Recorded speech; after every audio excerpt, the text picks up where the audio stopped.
Hi there, beautiful people. My name is Vicky. If anyone's new, today I'm going to speak about migraine headaches and the connection they may have with multiple sclerosis, or they may not have a connection with multiple sclerosis. But I'm going to tell you a story of what happened to me when I was in the 4th grade. Now, I was diagnosed with multiple sclerosis at 19 years old, if anyone's new. However, there are some symptoms that since I read a lot, I've been thinking maybe that did occur to me before, So either way, there was an article and it's on WebMD if y'all want to read it. But either way, it's headaches, migraines, the link of migraines and multiple sclerosis. And so it says most people who have multiple sclerosis and migraine headaches before they were diagnosed have had migraine headaches before they were diagnosed, is what they said. Right? Others never had a migraine before their first MS symptom showed up, right? All right. Some never learned they have MS until a bad headache leads them to get imaging tests on their brain. And then they realize they have multiple sclerosis, right? MS flare-ups. MS symptoms tend to come and go. People who get migraines often get more of them during an MS flare, especially migraines with auras. Auras, whatever that means. A-U-R-A-S is how it's spelled. MS treatment. So MS treatments is saying that you may also experience headaches with the MS treatments, which I've mentioned that. Like with the rebiff, I feel that the next day I have a huge headache. And I always feel like a headache is something severe for me because I feel like, oh my God, something's wrong with my brain. That's just how I feel. I've always felt that way since I was a kid. However, in the 4th grade, I recall having these huge headaches. And in my class in 4th grade, I was in school and stuff. And so in my teacher, Miss Myers, oh my God, I hope you're still doing awesome, Miss Myers. I don't know. But either way, she kind of believed me. She believed me. A lot of people didn't believe me because it was weird. The migraine headaches only happened during school. I never complained about them otherwise. You know what I'm saying? Like I remember that. I remember never complaining about migraine headaches until I got to school in the 4th grade, right? And so then a lot of people, the kids, didn't believe me. They're like, nah, she just wants to skip out of a gym. Because what would happen is my teacher would let me stay in her class while she was doing her planning period. And I was asleep on a beanbag. Like, she would let me do that. It was so cool. Anyways, and so people would be like, oh, no, how come she don't have to go to gym? I don't know if anybody remembers being in the 4th grade with me. But I remember that. And so they called my mom and told her, hey, she's experiencing a lot of headaches. I don't know what's going on. She takes me to the doctor. The doctor sends us to a specialist. And at this point, in 4th grade, I don't know what kind of specialist he sent us to, but I'm thinking now in hindsight, maybe it was a neurologist, right? And so either way, this guy, this doctor, I remember him. And he was saying how these pills were so expensive, but you take a pill every time your head hurts. And then after the 10th pill that you take, your head is no longer going to hurt. I remember because I had this conversation with him.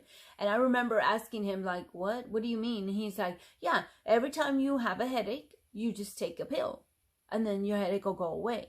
Now on the 10th, there's 10 pills here. They're expensive because they're $100. This bottle's $100. Back then when I was in 4th grade, that was a long time, right? So then I'm 35 right now, if anybody wants to know. But either way, so they shook the bottle. He shook the bottle in front of me. I remember. So I'm thinking, did he hypnotize me? Because he told me, he was like, after the last pill, and he shook it like this. He said, after the last pill that you take, you're not going to experience headaches anymore.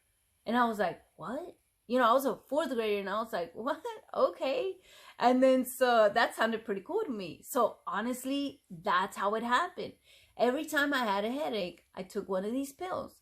And on the 10th pill, on the 10th time that I had a headache during the 4th grade, I just no longer had headaches anymore. Like migraine headaches like that.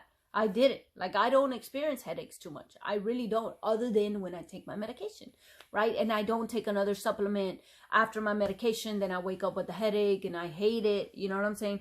But either way, I don't know if you've ever experienced migraines before being diagnosed, but to me, that caught my eye. So There's a little piece of the article that says, when you talk to your doctor, they can help you figure out if your migraines are related to your MS medications, damage in your brainstem, or damage in your brainstem. Because there's other reasons why people with multiple sclerosis also have and experience migraine headaches. But these migraine headaches that I was speaking about were prior to my diagnosis, right? So either way, it says that if you have MS and get migraine, tell your doctor. Some doctors focus so much on your MS symptoms and they don't ask if you have migraines. So that may be true for some people. This means you may not get the right treatment for your headaches. Either way, there was a little piece here that, okay, so here's the piece that I wanted to read to you. It says, scientists have some other theories about the link between the two conditions, migraines and multiple sclerosis. One study found that brain inflammation caused by migraines could put you at a higher risk for MS. Another possibility is that migraines cause changes in levels of serotonin, a hormone in your brain that raise your chances for MS. That raises your chances for MS. But there's little evidence for these ideas. So for me, that kind of struck, a memory there. I'm like, I had migraine headaches when I was a kid. But then also, I feel like migraine headaches can be neurological disorders too. I don't know. I'm not a doctor, not a scientist, none of that. I just read a lot. But either way, and I have MS for almost 16 years.